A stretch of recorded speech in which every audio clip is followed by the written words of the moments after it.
Hey y'all, welcome to part three, where we're basically going to be talking about how God's voice, enemy's voice, your voice, how they can all happen at the same time, and how you can differentiate it. Okay, so part one and part two, it's vital that you go and watch that. Okay, you cannot just come over here, watch part three, and expect to understand what I'm saying because I defined the fruit of God, which is the character of God, of his voice and the enemy. Okay, so now we're addressing us. You have yourself, you're the denominating factor, right?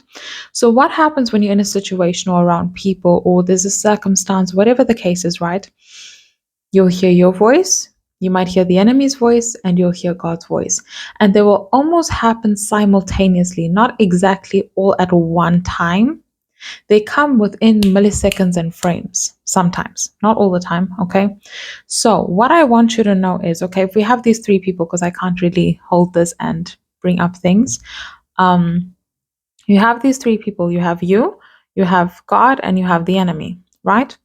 And so you will hear different voices. But what I want you to know primarily is that you will keep yourself in your comfort zone, even if your comfort is fear. Okay. You will keep yourself in your comfort zone. This is why we procrastinate so much. The enemy is going to use the data to draw more on your fears and trauma, or, just anywhere that you feel less than, anywhere that you don't feel safe. And he's going to play on that to manipulate you, to make you feel that there's a threat to your safety. Okay? Because we have all different types of safeties. Primarily, we want to always feel safe. Okay. So things like if you don't know how to speak in front of people, he will say, don't go and do that. They're going to make a fool of you, right? And he'll take you. Remember when you were a child and they bullied you because of your lisp? Nonsense. He will use data, right?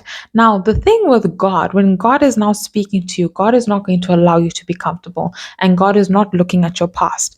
Every time God talks to you, God is talking to what he knows about you. Okay? So it doesn't make sense to you now. Jaina, go and speak to these people. God, about what? Go and speak about me. God, I've not really done evangelism. I don't really know. We just have our relationship. God, I don't know how to do this. I don't have all these theories and people that study. Jaina, go and talk to them. And it's not comfortable for me, right? He's like, I need you to go and plant my seed, and I'm going to be there with you, right? It's not comfortable for me. I'm here, I'm talking to you guys, right?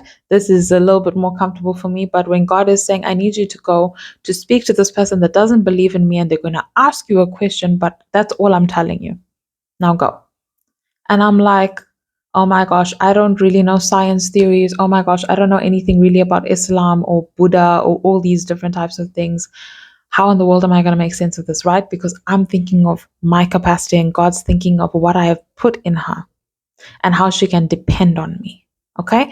So primarily, this is what happens. The enemy is going to trick you, and he's going to play on your fears. He's going to play on your insecurities. He's going to diminish you to keep you from movement. And he will use it by the past. He's always going to use the past to almost enact and join to the present or the future of the thing that you want to do so that you don't do it. Okay. Your voice is going to make yourself comfortable. It's not going to diminish you or anything. You're just going to say, I've never been able to do that. It's okay. Everybody has their own niche and their own thing. You're going to comfort yourself in your own counsel to be comfortable. Okay. And then God is going to pull you through. And whenever you pull something through, I want you to think of yourself as like a log. And I need you to, if you've ever watched Ice Age, perfect example. Please, if you don't watch Ice Age, I don't know what childhood did you have, okay? But if you've ever watched Ice Age, Ice Age 2, when it split open, or when it was coming back together and the squirrel was like trying to go through, right?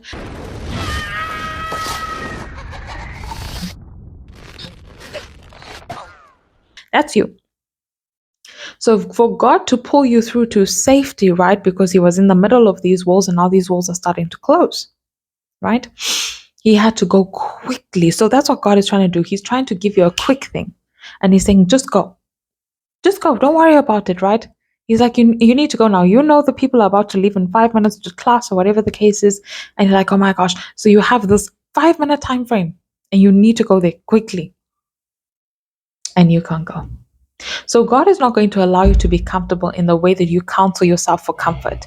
God is also not going to diminish you. God is always speaking to you about what He knows about you, even if you don't know it yet about you. So, this is what I want you to know. Okay? I hope this makes sense to you. The enemy is going to make sure that you are stagnant. He will use the past to enact with your present and even your future to keep you stagnant. Okay? And he will always use the past. Please take that as an identification. Always use the past. Okay? You will not diminish yourself. You will comfort yourself in your counsel. Okay? You'll say, no, everybody has their own thing. No, it's okay. People betray me all the time. That's why I don't trust people. It's okay. I trust me. You will counsel yourself for comfort. Is it still right? No. What does God do? God pulls you through. He makes you uncomfortable with your comfort, but He will not diminish your character. Okay? He will not use your past against you. He will say, I know you used to do that, but this is what I say. Okay? And God will always push you in a way that you have to depend upon Him to go forward. Always.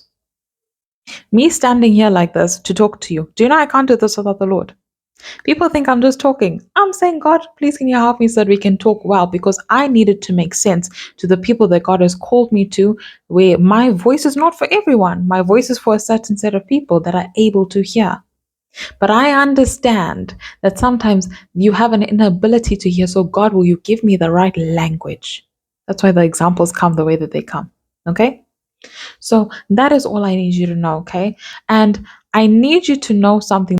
Your inability to move is the reason why the voice of God sounds foreign to you.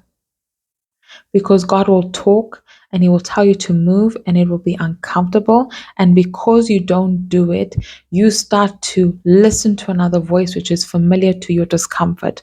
Familiar to your comfort, familiar to your counsel, even if that counsel is you putting yourself down. And you partner with a voice like that because you have not started to see that you can rely on the voice of God that sends you. Because when you do go, and you are able to trust God that is sending you in the voice that carries His nature, you will see that He shows up. And that builds your trust because God also is not like, I need you to trust me 1000%, go and invest $10,000 and you've never even invested $10. God does not work like that. God knows that in relationship, trust is built. Okay? So, your inability to move is what diminishes the voice of God and allows your voice and the enemy's voice to talk to you. Why? Because all you have done is say, I don't trust you, I don't know you, and you put a cap over an open hose. So, water's still trying to flow, but it can't come through. So, follow me for part 4, where I'm going to be addressing what are the things that keep you away from being able to move in the will of God. This was just about the voices. Now we're going to address us. So I'll see you for part 4. Follow, like, share. Let's get this going. See you. Bye.